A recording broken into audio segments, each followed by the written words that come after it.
Income tax CBI की कार्रवाई होती है, भाजपा के विरोधी लोगों की होती है।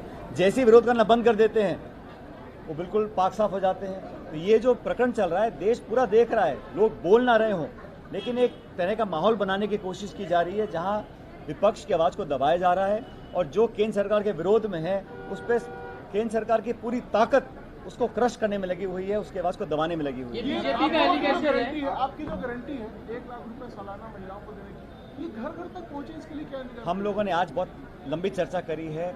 हम लोग फॉर्म्स भरवाएंगे, हम लोग लोगों को सूचित करेंगे और गरीब परिवार की महिलाओं को लाख रुपए साल का देने का कांग्रेस पार्टी का एक घोषणा पत्र में हमने वादा किया है और कांग्रेस जो वादा करती है वो पूरा करती है। ये जुमले और वैसी गारंटी नहीं है जो सिर्फ बोलने की है। 2 करोड़ रोजगार, किसान की आमदनी दुगनी करना, 15 लाख खाते में, कोई वादा पूरा नहीं हुआ। हम लोग जो कहते हैं वो करेंगे और हमारे घोषणा पत्र में जो लिखा गया है उसको 100% हमारी सरकार बनने के बाद हम लागू करेंगे। बीजेपी का एलिगेशन है दिल्ली की तरह आबकारी घोटाला छत्तीसगढ़ में भी हो और यहाँ उस पैसे को हम किसी से डरने वाले नहीं हैं। चुनाव चल रहा है, चलते चुनाव में आप केस करें, एफआईआर करें, लोगों का चरित्र हनन करें और प्रतिशोध की भावना से काम कर कर लोकतंत्र में विपक्ष को दबाने का काम जो केंद्र सरकार कर रही है, बीजेपी कर रही है, उसको जनता स्वीकार करेगी। हम जनता की लड़ाई लड़ेंगे। क्या करें? नहीं, मैं कह तो रहा हूँ जो रवैया है ये, इसमें कोई कानून मान मर्यादा बची नहीं है। मना जो कर रहे हैं पुलिस का, एजेंसीज का दुरुपयोग किया जा रहा है और हम कहते हैं जांच हो, कोई दिक्कत किसी को नहीं है, लेकिन जांच सब पे हो और जांच सिर्फ आरोप लगाकर पॉलिटिकली लोगों को डैमेज करने के लिए ना हो, तथ्य तक पहुंचने की हो। और जो सत्ताधारी दल के लोग हैं उनके खिलाफ आज तक कोई जांच नहीं हुई, ये बहुत बड़ा सवाल देश के सामने है। मंत्री बृजमोहन अग्रवाल कह रहे हैं कि खुद तो राजस्थान में चुनाव नहीं लड़ रहे हैं लेकिन यहाँ चुनाव लड़ाने के लिए आए हैं।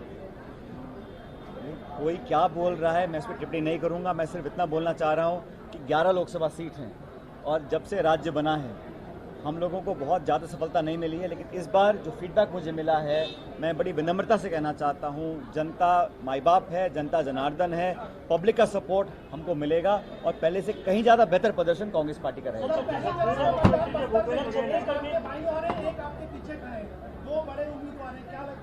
जो सबसे उपयुक्त उम्मीदवार होगा वो कांग्रेस पार्टी का उम्मीदवार होगा। पूरी पार्टी ताकत के साथ उसके पीछे खड़ी रहेगी, जो भी पार्टी डिक्लेयर करेगी उम्मीदवार।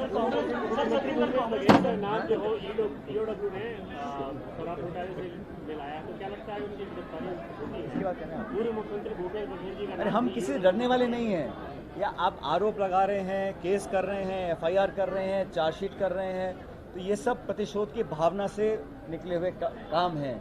और भारतीय जनता पार्टी ने इलेक्शन बॉन्ड्स के माध्यम से जो व्यापक भ्रष्टाचार किया, सुप्रीम कोर्ट ने उसको अवैध घोषित किया, वो हजारों करोड़ रुपए आज भाजपा के खाते में है, उस पर कोई कार्रवाई नहीं हो रही है। उसकी जांच होनी चाहिए और सुप्रीम कोर्ट ना बोलता तो खुलासा नहीं होता। सुप्रीम कोर्ट अगर चंडीगढ़ के चुनाव में इंटरव्यू नहीं करता, न्याय नहीं मिलता, सुप्रीम कोर्ट इलेक्शन बॉन्ड्स को इलीगल डिक्लेयर नहीं करता तो ये प्रकाशन नहीं होता तथ्यों का। तो सुप्रीम कोर्ट बहुत कुछ कर रहा है जिसका हम स्वागत करते हैं, लेकिन भाजपा को अपने गिरबान में झांक कर देखना चाहिए कि वो कह क्या रहे हैं और कर क्या रहे हैं।